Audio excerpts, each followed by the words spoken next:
All right. I am here with Laith Marouf from Free Palestine TV.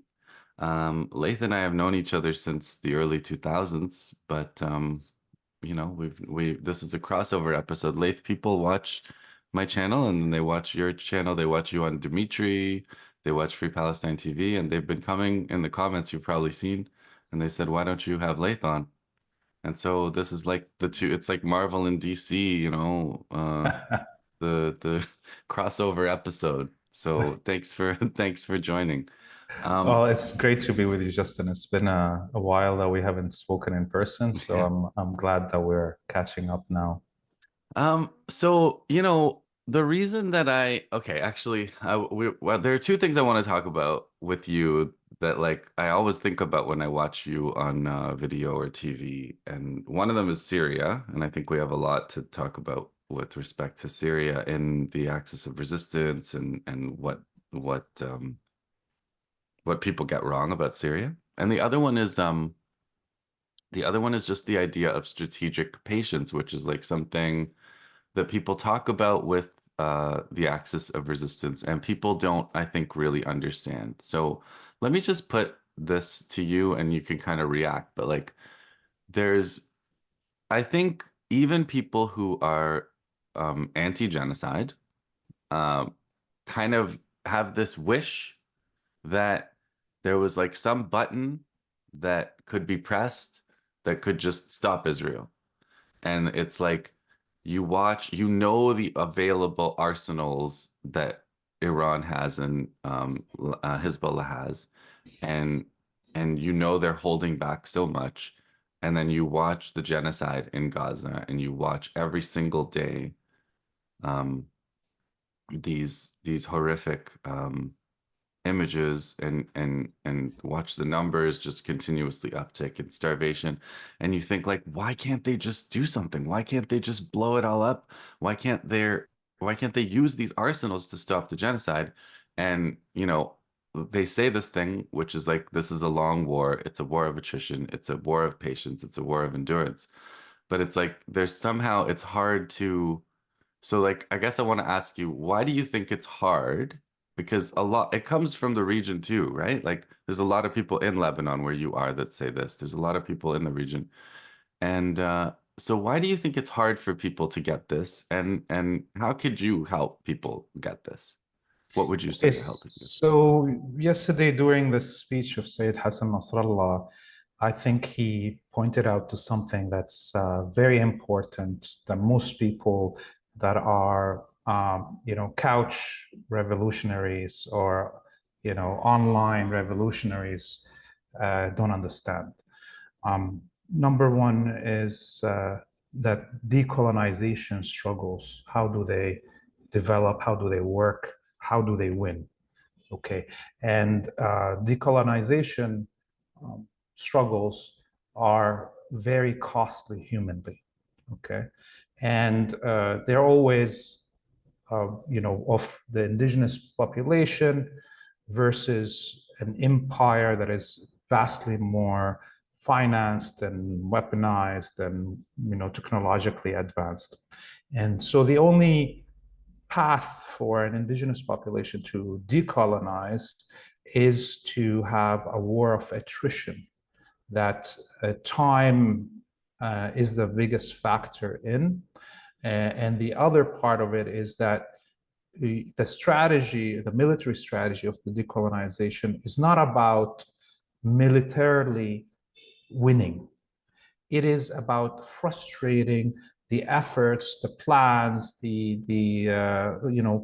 conspiracies, whatever of your enemy.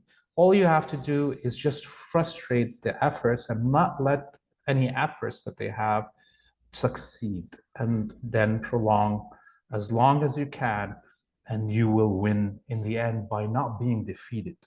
Okay, so this is what happened in Algeria. This is what happened in Vietnam. This is what happened in South Africa. And this is what will happen in Palestine. Any other strategy will actually be much more costly on the indigenous population because it is a delusion to think that an indigenous colonized population can defeat militarily a imperial power like the United States.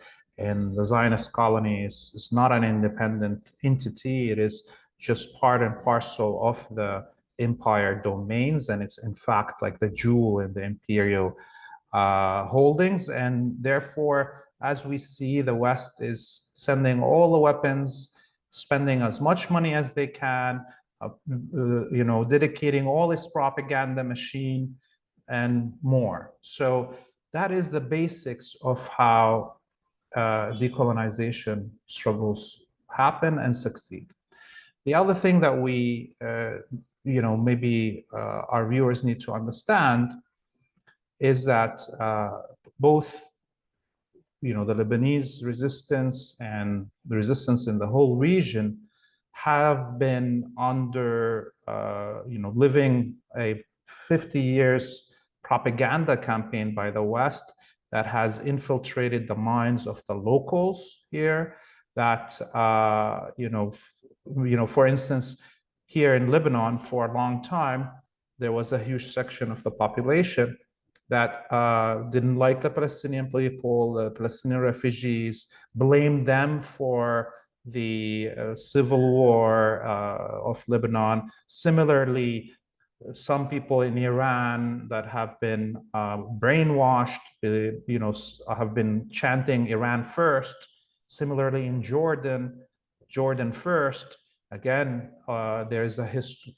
There's all this within the local population that the resistance has to also watch out for and play in terms of a game with in order to reach its goals. And what we saw, because of the strategic patience and this strategy of Hezbollah and Iran, we saw, for instance, here in Lebanon, the fact that Hezbollah didn't go all out in a war, which would have caused the mass destruction of Lebanon. Yes, it would have caused also the mass destruction of the Zionist colony, but it would have caused the mass destruction of Lebanon from day one if Hezbollah went in.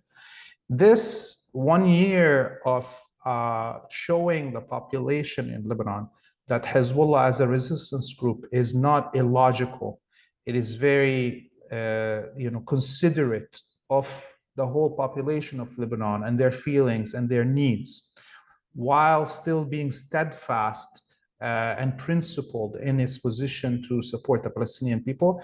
Now, when we saw this terrorist attack 2 days ago in Lebanon, we see the fruits of this strategy. The vast majority of Lebanese people stood beside the resistance and are right now understanding that it is Hezbollah that is logical and the Zionists that are illogical. It is Hezbollah that is trying to protect the Lebanese population, and it is the Zionists who are trying to kill the Lebanese no matter what background they come from or political stance. And we can carry this idea to what happened in Iran. Iran, you had, in my opinion, an assassination of the president and the foreign affairs minister by the Israelis. We had multiple terrorist attacks across Iran since October 7th last year. And we had the assassination of Ismail Haniya in Tehran. So because the Iranian government was very strategic in its engagement against the Zionist colony, right now the Iranian population, the vast majority of them, even if they have criticism of the government and or its religious positions or whatever it is, they are all right now on the side of defending the nation, the state, against the wild West behavior of the Zionist colony and the whole Western imperial order behind it. So this is, I think, the two sides of why the strategy of the axis of resistance in support of the Palestinians in Gaza has been like this. And I say one final thing is, for the first time, we see the Palestinian people fighting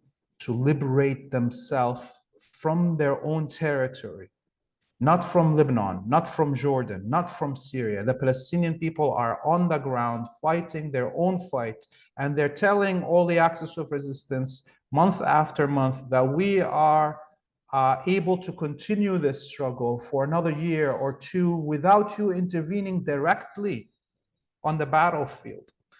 And this has, again, wiped out any doubts that existed in the whole region about the honor of the Palestinian people, their strength, their ability to solve their own problems without embroiling other people's in. You remember in Jordan, there was the uprising in September 1970 that led to the massacre, the Black September, when tens of thousands of Palestinians were slaughtered at the hands of the Jordanian military.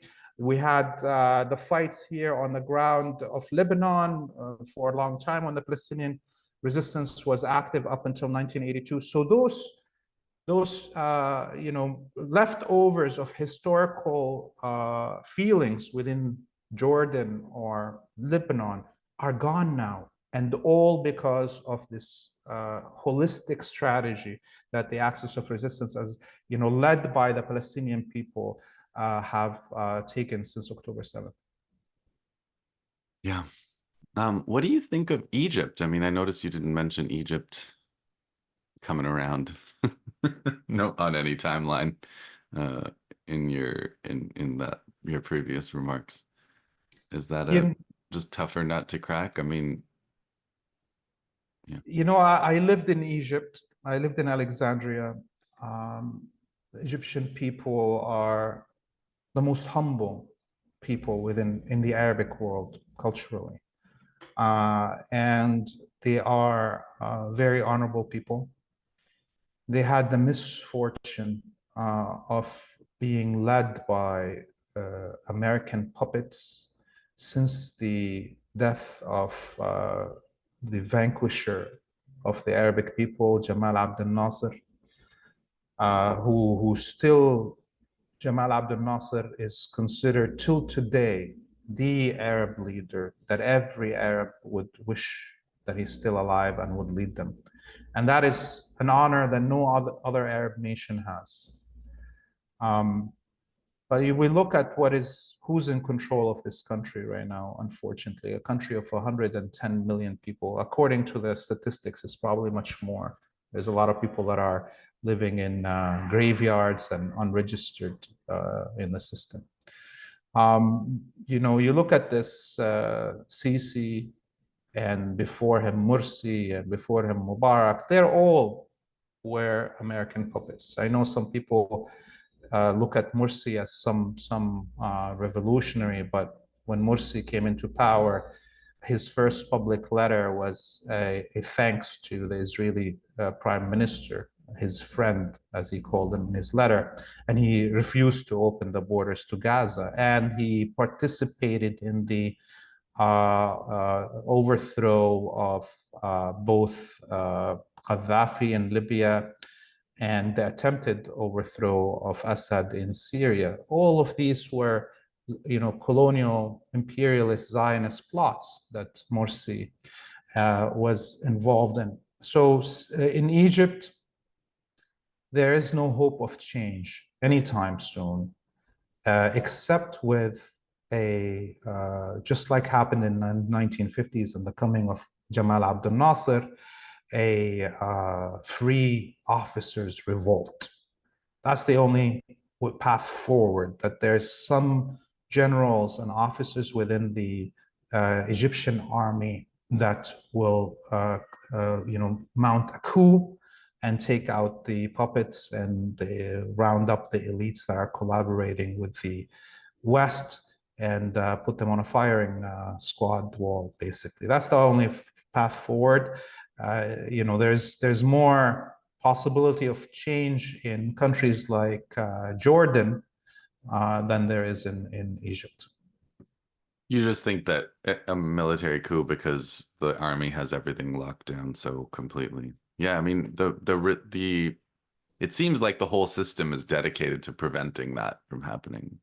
like the way Egypt is designed. But yeah, we can leave that to one side because you mentioned, I was shocked when I learned after the fact. I didn't know that one of the things that Morsi from the Muslim Brotherhood was really, really was really passionate about was overthrowing Assad in Syria. And I was really surprised to like hear that he gave this big speech about it and everything. And but uh that's like I kind of you're one of the people that I want to talk to about this because it's like with Syria specifically, like it's interesting too. Right now, when you watch this war unfold, Syed Abdul Malik Badruddin Houthi speaks every Thursday. Nasrallah speaks every so often. Obviously Abu Ubaidah, and there's communications now coming from Yahya Sinwar himself. Uh, but like in relative terms, even the Iranian leader the Ayatollah speaks, but like in relative terms, Syria, they don't have that same space. Like Assad doesn't come and give an address every 2 weeks about the progress of the war. It's totally quiet. Not totally, but like, he in Arab summits and things, he'll talk about the importance of resistance to Israel. But it's a very different place that Syria plays. And so at that, like, I think would be my first question. Why do you think Syria has taken such a less visible role um, in terms of this this past year's war? Let's remember Syria before 2010. Syria before 2010 was the most vocal in its support for resistance and decolonization in the region, liberation of Palestine. And of course, we saw the price that it had to pay for being the back base, for all the manufacturing and smuggling of weapons into Lebanon and Palestine. And our viewers may not remember, but after the invasion of Iraq, Condoleezza Rice came to Syria, and she threatened. First, she offered the carrot to the Syrian government, to President Assad, and said that they will accept his rule forever if he just cuts ties with Hezbollah and Iran and stops the deliveries of weapons. And he rejected that. This was in 2005, and within a few months, we had the war on Lebanon in 2006. The intention was to, run through a gauntlet of states to destroy. Some of our viewers may remember also there was a list of 7 states that had to be destroyed. And the beginning was supposed to be Hezbollah in Lebanon, Syria, and then eventually Iran. So this was part of the order. And because of all the weapons that Syria smuggled into Lebanon and maintained the transfers of those weapons during the war in 2006, Hezbollah defeated the Zionists in that 33-day war. And so that the West changed the order and went against Syria in 2010. Now,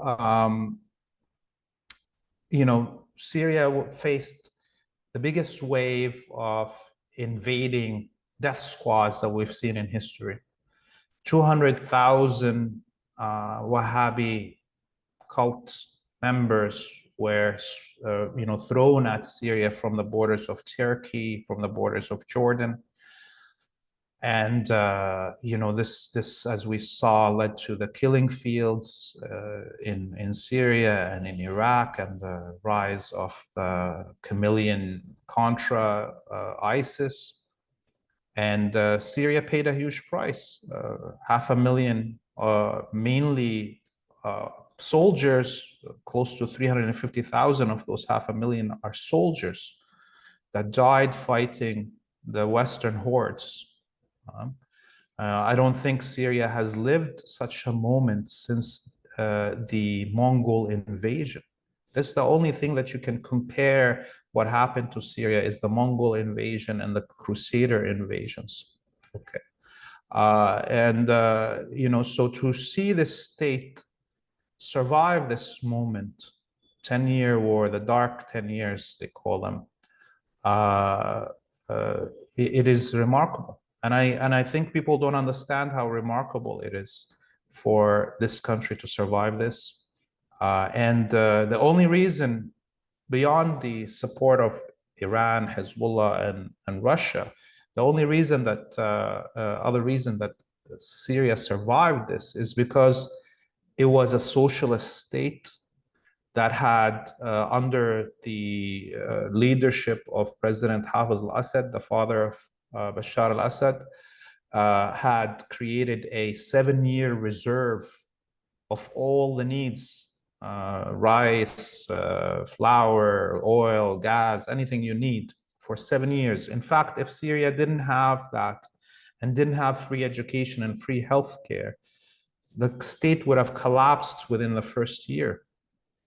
And this is why the Americans insist till today to occupy the Jazeera area north of the Euphrates, the northeast of Syria, because the Jazeera area feeds Syria with the basic needs of rice and flour and what have you, plus the oil and the gas, of course. But now Syria is hungry. Now Syria doesn't have enough oil or gas to give electricity to its people. Before this war, Syria used to export 6 hours of electricity to Lebanon. Lebanon today doesn't have electricity because of Syria's destruction. It is hard for me as a Syrian, I'm half Syrian, half Palestinian, me as a Syrian, to see how people in the West that call themselves progressives and so on, to see them unable to, think about the basics of what I'm saying, let alone listen to the leadership of the Palestinian resistance and the Yemeni and the Lebanese resistance, who all say that Syria is the backbone. It is the most important link in the whole chain of production and delivery of weapons to the resistance as a whole. Today, as we're speaking, the Syrian military complex is delivering weapons to Gaza as we speak. Whole factories of the Syrian military industrial complex, the whole machinery were delivered to Gaza. Okay, without that machinery, the Palestinians will not be able to build the weapons that they're using right now in this struggle. So Syria has paid a huge price. And today, the axis of resistance, with Syria's approval, have decided not to allow Syria to become a battlefield. Everybody's like, why is Syria not responding to the attacks of Israel? Why is Syria not responding? Well, what if Syria responds and the whole West attacks it, and then the whole supplies line to the resistance in Lebanon and Gaza is cut off? Who benefits from that? The couch potato revolutionary that wants to see some big bombs falling? Who's gonna suffer? The Syrians, the Lebanese, and the Palestinians, because the egos of somebody that wants to see, this is where look, things are too painful sometimes to speak about, but this is my sense. So just to kind of put it, just to summarize, I think the Axis strategy is that some frontline states are doing the fighting and other states are backing them up. And that's a fairly conscious decision based on who is in a position to fight, who's in a position to support. And You're right with that. You're right. And yeah. in fact, like look at it this way. In 2006, when Syria was healthy, was not occupied, Mhm. in the middle of the war, actually, according to Sayyid Hassan Nasrallah in one of his speeches, in the middle of the war, the Syrian military was ready to defend Lebanon Mhm. in 2006. And the Lebanese resistance and his, Sayyid Hassan Nasrallah in a phone call to President Assad said, no, you stay, continue delivering the Mhm. weapons and stay out of it. We will do this. Today, Syria is not at the health that it was there. There is three occupying forces: the Americans in the northeast, the Mhm. Turks in the northwest, the Israelis in the southwest. This is a pincer position from 3 points. Mhm. And if Syria is turned into a battlefield, it's going to be destroyed. Number one, yes, maybe it will survive, but at what cost, Mhm. right? So this is what people need And to at what understand. cost to Palestine specifically? Like now, even if you're just a Palestine person and you don't know much about Syria, which seems to be the case for a lot of people. And to go Um, back to that idea of that, yeah. as a decolonization struggle, all you need to do is frustrate Hmm. the goals of your enemy. If the goal of the enemy is to stop the shipments of weapons from Syria and the Hmm. building of technologies from Syria to the rest of the axis of resistance, well, they haven't succeeded. Syria still continues to do so. So all you need to do is frustrate their effort. You don't need to win it. And Syria is definitely frustrating the efforts of the West and Israel. So, okay, let's take the rest of our time to talk about Syria because again, it's kind of like two questions. One is one is like, why do you think so many in the Palestine movement got it so wrong? And then um, the other is like, how could we help people? I mean, I think a lot of people are beyond help, unfortunately. I've come to that conclusion because I I'll just to give you some history, we lived this together in a lot of ways. But we were part of the same Palestine movement for decades. And something weird, to me, something really weird happened around 2011, 12, where all these people who I thought knew basically how the world worked, what Israel wanted to achieve, what the US wanted to achieve, um, where Syria stood in this scheme, were like, well, more or less, in so many words, the Palestine movement needs to support the overthrow of Assad, and that'll be good for Palestine somehow. And it was like, well, how could how could how could supporting exactly what Israel wants and has wanted since the 60s or 70s or earlier, since independence basically. How could that be good for Palestine? And then you would get this array of human rights complaints, which was like, okay, human rights complaints, most of which are complaints about what happened during the war that was started by the Americans and the Islamic State and the proxies, the various proxies of the state. So it was sort of like, how how can I never I was like, did they get to you, or was there something that was smuggled into your food or water? Like I just, for me it was so straightforward, and I was so shocked because it was people that I thought I knew really well, and they got it so wrong. So I guess those are the two questions. Like, how do you think they got it so wrong? So many people, including like Arabs, Palestinians, activists of various kinds. And yeah, how would you help people, especially now, like sometimes after years after, I haven't seen as much of this as I would like or would have hoped. Sometimes people quietly change their positions. Sometimes people repent. Sometimes people just pretend they never had it. I haven't seen as much of this, like I said, as I think I should be seeing. I've seen it with others, but yeah, how would you answer those questions? Yeah, well, if we hold our breath for people to apologize for their mistakes, we may like suffocate, especially people in the West. There's two things that I think were the cause of that. One is the entrenchment of individualism and anarchism in general within the left, quote unquote, in what I would like to call the leftovers, okay, in the West.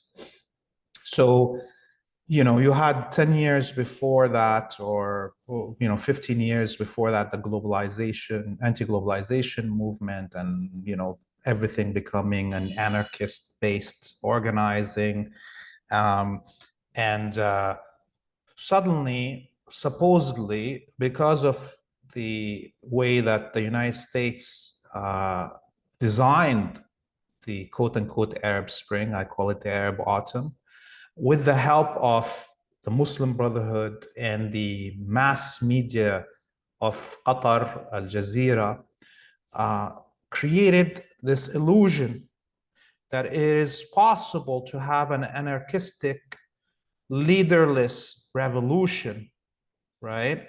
That you can do that, and so all these impotent leftovers in the West, who have never been able to change anything within their own societies, suddenly saw themselves in this anarchist, leaderless, quote unquote, revolutions in the Arabic world. Of course, they were not revolutions, and of course, they were not leaderless. They were led by Qatar, they were led by Turkey, they were led by the Mossad and the United States. Okay. And of course, so this is the individual in the West, in the leftover circles, how they were easily manipulated in such ways. And then you had all these Arabic peoples who were frustrated, ready for change across the Arabic world, new generation rising that doesn't remember the situation prior to, for instance, the Libyan revolution or the Syrian revolution of independence and what the goddamn colonists did. Those Libyans, that generation of Libyans didn't remember that the Italians killed 2/3 of their population, 2/3 of the population before they left. The Syrian youth at that time didn't remember that 2 million Syrians were martyred to kick out the French in 1942. Okay, so this is where things were easy to manipulate. You had Al Jazeera, allowed by the empire for a decade before the Arabic Spring, to broadcast into the Arabic world with pretending to be pro-Palestinian, anti-Iraq war. In fact, Al Jazeera was giving sacrifices on the altar of imperialism. Its journalists killed in Iraq, in Afghanistan, and so on, all to gain credibility, to capture the Arabic audience in order to reach that goal of the mobilizing the Arabic Spring, Arabic Autumn. And so, yes, a lot of people who have no historical context, who have no understanding of how revolutions and change happen and liberation happen, were swept in this individualistic, anarchist propaganda machine. Lo and behold, we all saw the results. Anyone that had any understanding, true understanding of history and the course of change was expecting what was going to come. And what did come? Libya, 500,000 out of the 6 million population. That's a bigger percentage of Libyans killed than in Syria, right? And till today, all the oil and gas of Libya, the richest country in Africa, has disappeared. All the gas and oil is going to Italy and France and Europe for free, right? And the people are rotting in the streets, and the country is in pieces with occupation from different militias that are all contras controlled by the West. And Syria, similarly, all this oil and gas, Iraq, all this oil and gas, Yemen's gas and oil. There's nothing left for the people. Do we hear anybody right now from those same leftovers that were crying freedom for Syria and Libya saying anything, mobilizing anywhere, doing anything for these people? No. They're mobilizing for Xinjiang and Tibet now. They've moved on to other places. God, and poor any people that have the misfortune of having the leftovers on their sides, I pity. Yeah. So geopolitically, this is a kind of breakdown that I think you often give in your writing and that you discuss, that I think is really helpful, where you kind of differentiate in the region between like the Saudi-led, which is changing, I think, a little bit, the Brotherhood-led axis and the resistance axis. Can you talk a bit about that too? Because like I think that's a really useful framework for people. Yes, so the British and the Americans after them, to frustrate the secular socialist revolutions that were happening in the Arabic world in the 1940s and 50s, they manipulated and created and funded and upbringed two religious movements. One of them being the Muslim Brotherhood, that was supposed to be liberal Muslim or Muslim Democrat, on the kind of colors of Christian Democrats in Germany, basically Nazis that call themselves Christian Democrats, right? And similarly, it is fascists that call themselves Muslim Democrats. That's what the Muslim Brotherhood is. And the main thing about the Muslim Brotherhood is that their founder was toured in Europe and the United States before he founded the Muslim Brotherhood in the office of the Suez Canal company that was controlled by the British before the rise and coming of Abdel Nasser, who kicked out the British from there. And when you read his statements, you understand why he is and why the Muslim Brotherhood were supported and why he is an imperialist. I mean, the man. Just so for people, you're talking about Sayyid Qutb, or? Yes. Yeah. Okay. So just in case people want to look this up. Yes. So I mean, the man went to the United States when Jim Crow and slavery were visible in the streets.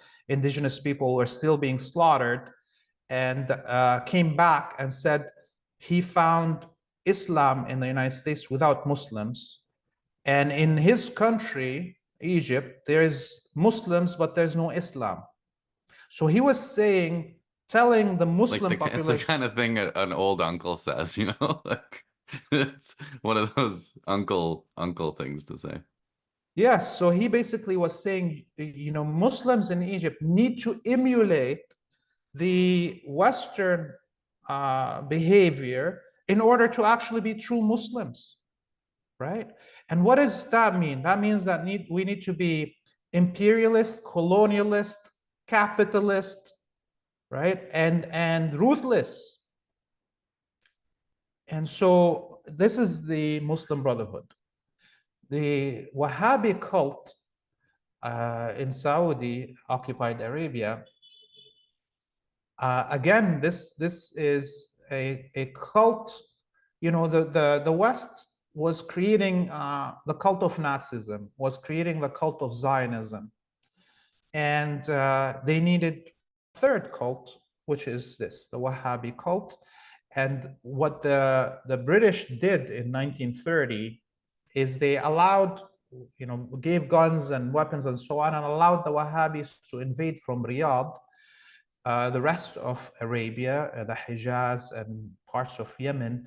And there was a killing field between Riyadh and Mecca. Tens of thousands of people were slaughtered. The streets of Mecca, when the Wahhabis entered in 1930, became rivers of blood. They destroyed all the mausoleums and graves of the wives of Muhammad, Prophet Muhammad, his companions, his family members.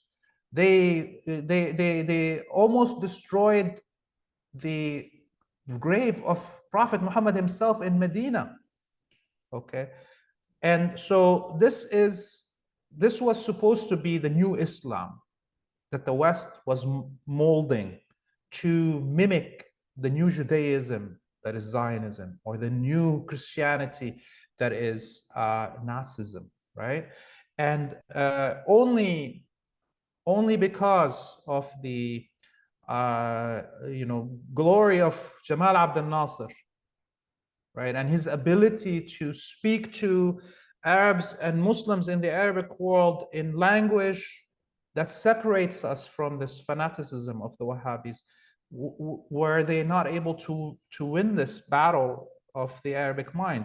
Unfortunately, since the defeat of most of the Arabic left and communists and progressives by 1982, that is, at that point, the field was open for the Wahhabi cult and the Muslim Brotherhood, to actually fill the gap in the Arabic world. And Saudi Arabia threw money everywhere to build seminaries and mosques and so forth across the whole Muslim world, and there was nobody to battle them. Similarly, the Muslim Brotherhood, in places where the Wahhabi cult couldn't take hold, societies like Syria, where there's multi-faith and there's integration and coexistence for centuries, the brand of Wahhabi cult didn't work in the 80s, and that's why the Muslim Brotherhood was taken with their liberal Islam version. Or Islam in liberalism, as Joseph Masad would call it in his book. So this is kind of the major lines of why both the Muslim Brotherhood and the Wahhabi cult are tools of the West. I would say the Hamas made a huge mistake at the beginning of this. I was gonna ask you, yeah. Yeah, I'm sorry, I'm babbling here and No, I'm no, you're jumping not from one babbling. thought. Because I was just gonna say, the Hamas was from the Muslim Brotherhood, and Morsi, as you mentioned, was from the Muslim Brotherhood. So, like, in terms of actual countries that are part of this, there's Qatar, Turkey, the Egyptian Muslim Brotherhood, which has been overthrown and got rid of. And Hamas was with this axis for a little while. So, do you want to just tell that little story? Yeah, so they made a big mistake, and it was led by Mash'al, who at the time was the head of the political bureau of Hamas, unfortunately. And they made the mistake, a huge mistake. They took all the technology and knowledge of building underground fortifications and tunnels and so forth, and transferred them to the Wahhabi death squads that invaded Syria and worked with them in Syria against the Syrian government. Without that, actually, Syria would have been in a much better situation fighting these Wahhabi death squads. And of course, now we know Hamas fell into this trap. It led to the isolation of the Palestinian resistance for more than a decade. Only after the public apology by Hamas to Syria for this mistake, that things got better. But even before the public apology that happened, the Syrian government, although it was very bitter because most of the country was destroyed, specifically the Palestinian refugee camps, and that was not because the Syrian military fought there. It's because Hamas allowed the Palestinian refugee camps to become hotbeds and bases for the Wahhabi death cult. That was a bitter situation. Yarmouk was the largest gathering of Palestinians on the planet outside Palestine, and is in ruins. And the Palestinians that were in Syria are now dispersed across the world. And that was all because of the mistake of Hamas.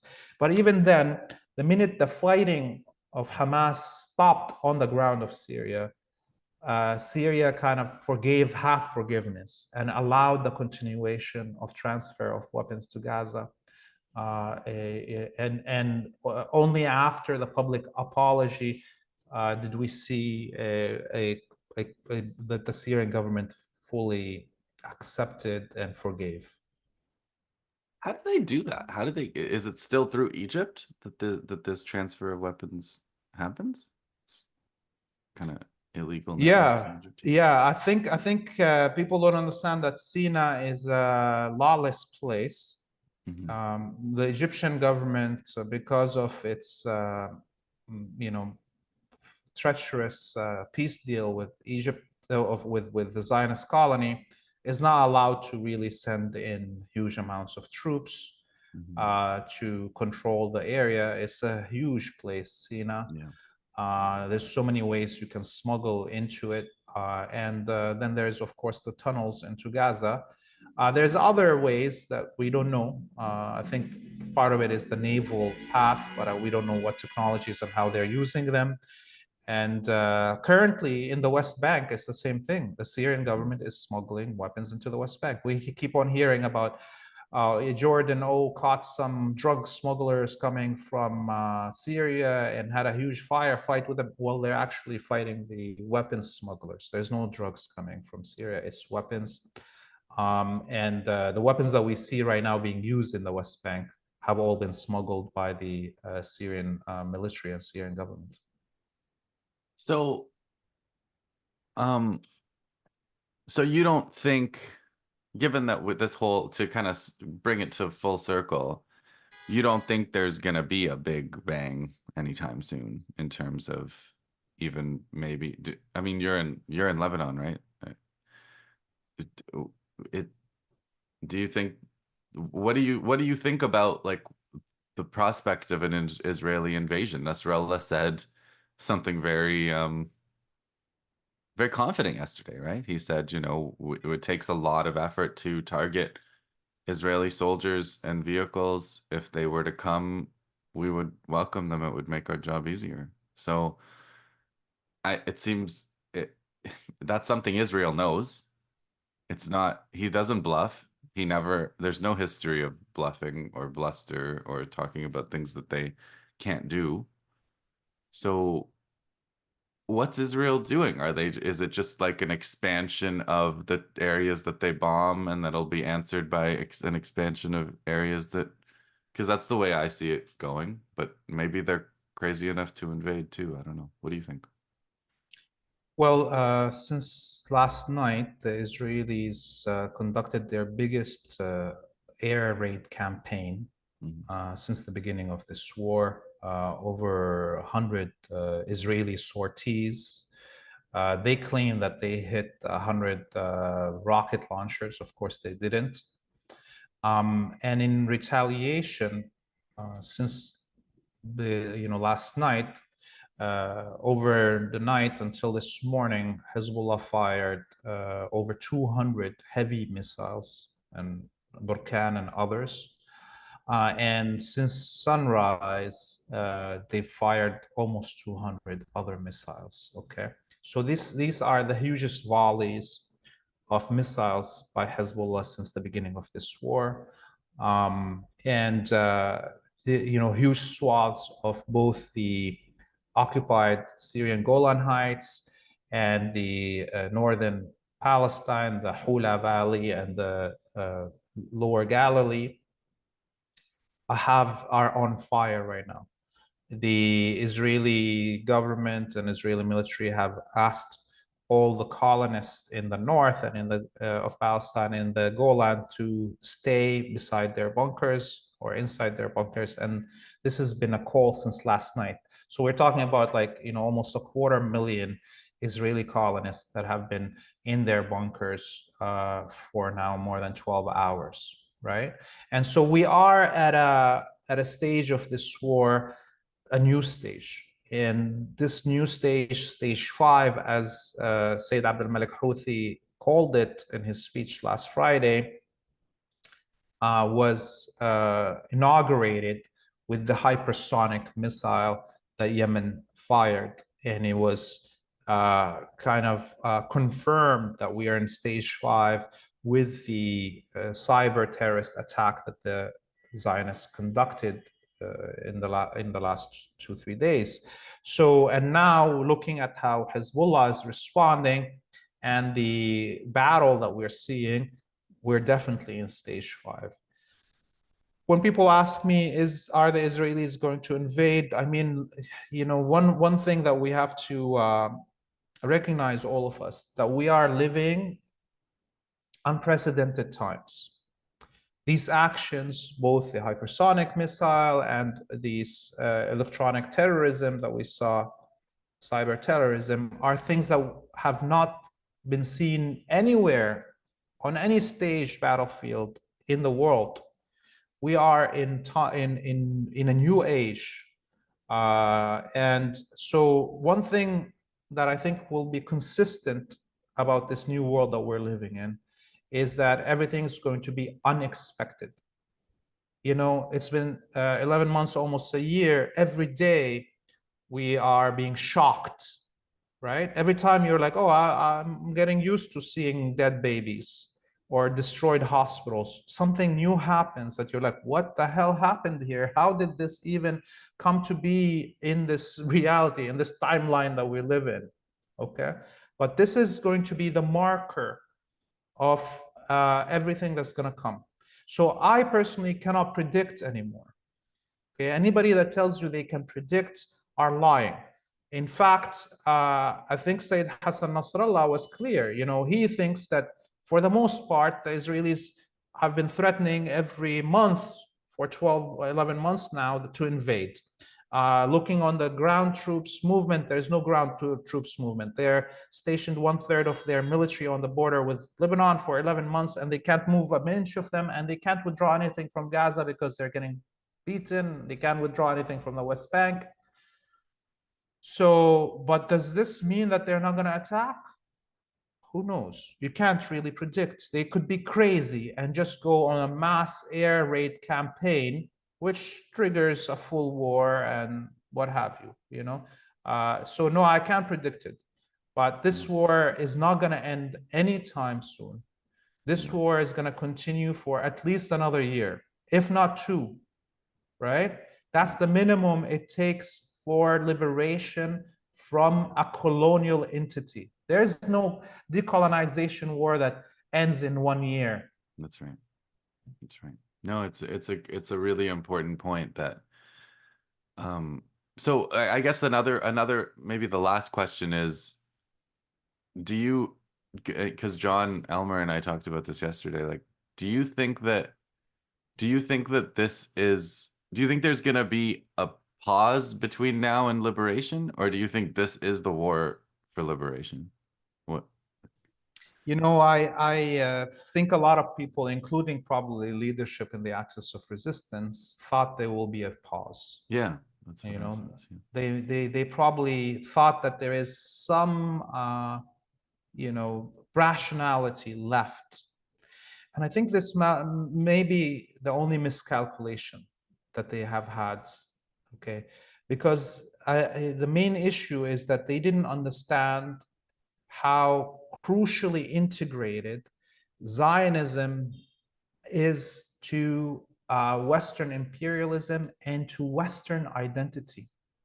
This fabricated white man, okay, the cornerstone of that identity is the idea that they are the Jewish Christian civilization, that they are the inheritors of the heritage of Moses and Jesus, and they cannot hold on to this cornerstone of their identity if Palestine is liberated, right?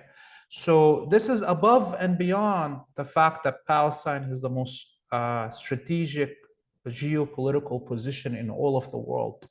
There is no more important land than Palestine, not because of the Palestinian people or we're special or whatever. No, it's geography. Geography says it is the crossroads of all trade and cultural and communication transfer in the world, at least the three old continents.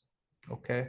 And so this means that the West will do everything to maintain Zionism, to maintain control of the colony. And that's why this war is not going to end anytime soon. There will be no pause in it. A pause in it is actually will mean a total collapse, immediate total collapse of the Zionist colony, no matter what. The West will not be able to keep holding on to it if they pause. And this is why I think this war is going to expand. Don't know how, when, or how. And I think that we will even see the effects of this war in the West directly to Arabic, Palestinian, and Muslim communities, and anybody that stands in there with them. We already are seeing them arrests of and charges, and the worst is yet to come. Well, on that happy note, let's stop until next time. It was great to talk to you, Laith, after so long. Thank you very much, Justin, for having me.